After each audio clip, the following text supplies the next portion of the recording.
Hey, what is up everyone? So welcome to the test hand video for DDDs. Now this was an iffy video for me to actually make. I was kind of hesitant to make this because I didn't actually want to do a repeat again of the last test hand video, simply because DDDs definitely have a lot of combos that repeat a lot, and because of that I don't really want to do too many test hands for DDDs. That being said, it is a different build, and while we can go into repetitive plays, there are a few new plays that maybe I can demonstrate, but it will be very difficult to actually do that. It just gives you a few small variables that allow you to go into these different plays just slightly. So I will try my best to do a lot more different things than the previous test hand videos. So some of these combos that I perform, or test hands I perform, might actually be a bit unorthodox to the typical style of DDDs, but that's just because I'm trying to go for something different. Because if you just watch the previous test hand video I made for DDDs, then you guys will definitely get a good idea as to how the deck works, especially for a lot of new players just getting into DDDs for the first time. So without further ado, let's get started.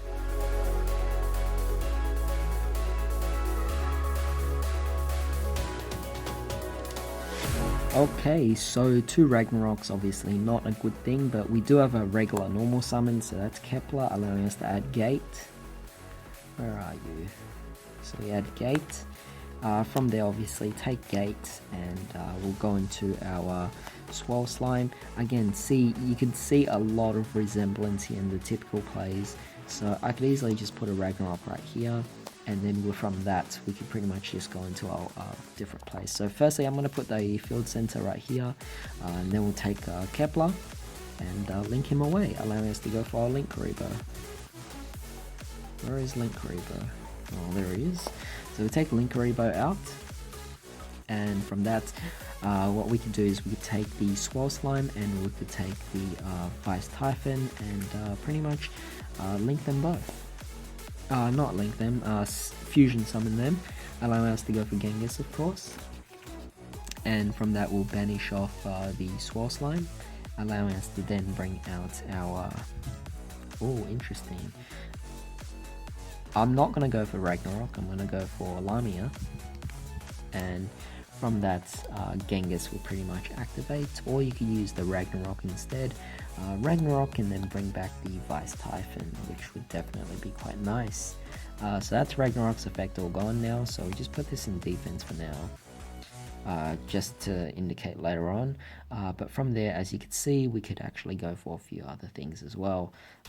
So interestingly enough, I could go for, let's see, I could take Lamia and Vice Typhon and synchro summon them both, allowing us to go for our Siegfried. No, we can't go for Siegfried. What am I doing? No, I can't do that. I can only take Lamia and Genghis and then go for Alexander because I only have one link zone to work with. So obviously not as much. But yeah, it's fine. We could go for Alexander, of course, so that's perfectly fine with me.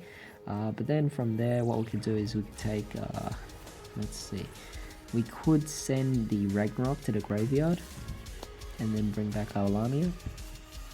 No, actually that would be a bad idea. See, the thing was, I actually should have just used Genghis's effect instead from before and not waste the Ragnarok's effect. So I think that I'll actually switch it around. You know, you do learn from your mistakes, so I'm actually going to do that.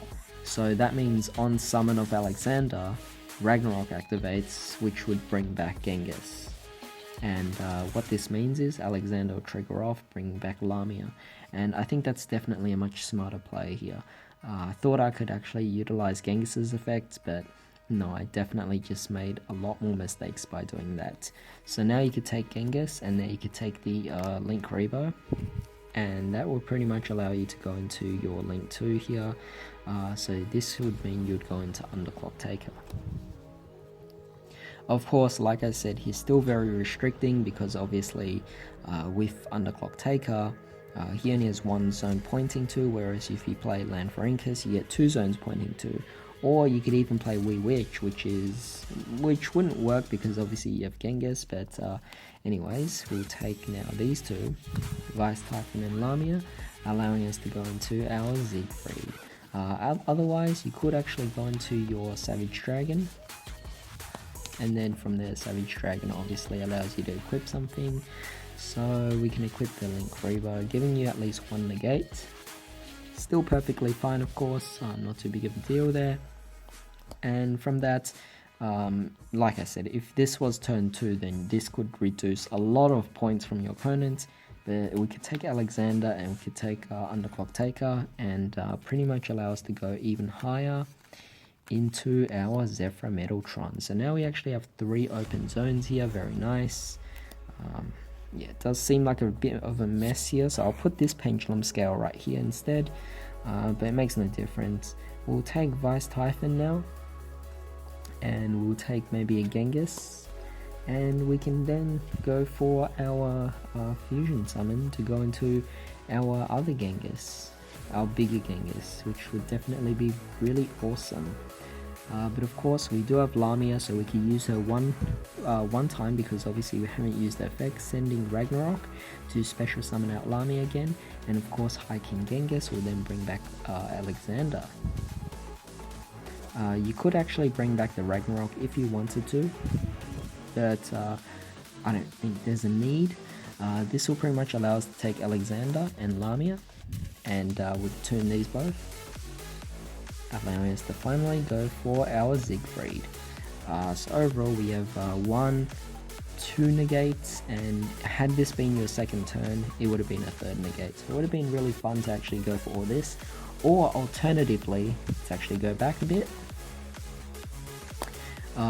bring out Lamia in defense instead, from her own effect of course, and instead of reviving the Alexander with the Genghis, you could actually revive back the Ragnarok. And by reviving Ragnarok, we haven't used his effect, you can then bring back Alexander. So what does this mean? You can then take Lamia and Alexander and synchro summon them. Obviously Lamia gets banished, and this will allow you to go into Siegfried. But of course you now have Ragnarok and Genghis, and you could overlay these two, allowing you to go for the Super Doom King Dark Armageddon. So that's very nice, allowing you getting 2 negates of course, just like before, but now we also have Dark Armageddon, which pretty much just prevents, it just prevents destruction, so definitely really nice. Of course it's only specific to him, but yeah, this is just a really awesome board.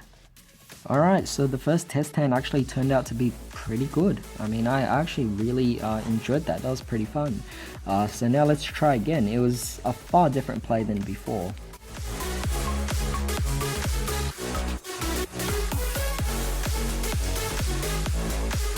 Okay, so very different hand again, allowing us to try out a few different things. Do you want to go for Pot of Desires first, or do you want to go for 1-for-1? In this case, it is a big risk, but I'm going to go for the 1-for-1, allowing us to send Lamia to the grave, allowing us to then special summon out. Let's see, where are you? Kepler. Kepler can then search for Gate. Gate will then search. Oh, interesting, with Gate, you could actually search for quite a few things. You could search for Ragnarok, but of course he really doesn't do much in the graveyard, or you could add Vice Typhon. So where is Vice Typhon? There we go. So we got Vice Typhon now. This is from Gate of course, and now we could Pot of Desires. Of course, I'm only playing Pot of Desires in this particular way simply because we're assuming that our opponent can't negate us. However, in the case that we don't know, I would not be playing Pot of Desires this way. But that being said, Pot of Desires.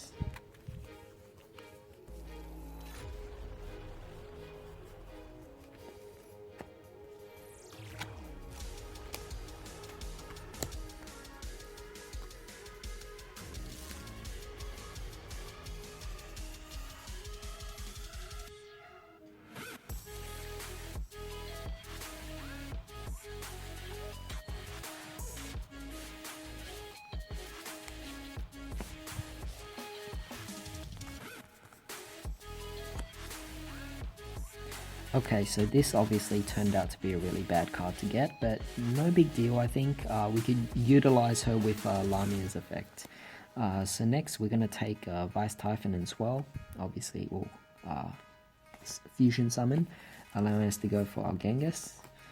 Take Genghis and Kepler, and obviously link them away, so extra deck. And we'll link them into our Master King. We'll take a Field Center right here. So it's really nice now. So what we can do at this point is we have these 3 cards, definitely a few options available, because we obviously have quite a few things over here ready to play. Interestingly, hold on, just let me organize all this. So we obviously do have a few plays we can make. It's just which ones do I want to go for first? We could go for Swamp King. It does seem a bit excessive because we already have the Vice Typhon in the grave. Should we do that? Take Vice Typhon and so and so. Monster Reborn, the Genghis, and then we could take Lamia's effect, sending Gate to special Lamia out, and then Genghis will activate, bring back Vice Typhon, and then we take Vice Typhon and Genghis and link them both, allowing us to go for Underclock and Master King, allowing us to go for Not Yet. Banish these 2 to go for Big Genghis. Take Underclock and Master King, link them to go for Avramax.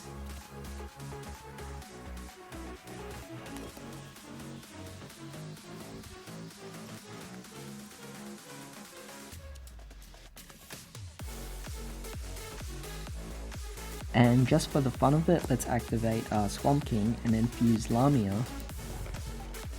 together with the Swell Slime from the grave. And this will allow us to go for D-Arc. So obviously a pretty bad move of me to actually do this. Pretty lackluster board, to be honest. So let's just try again.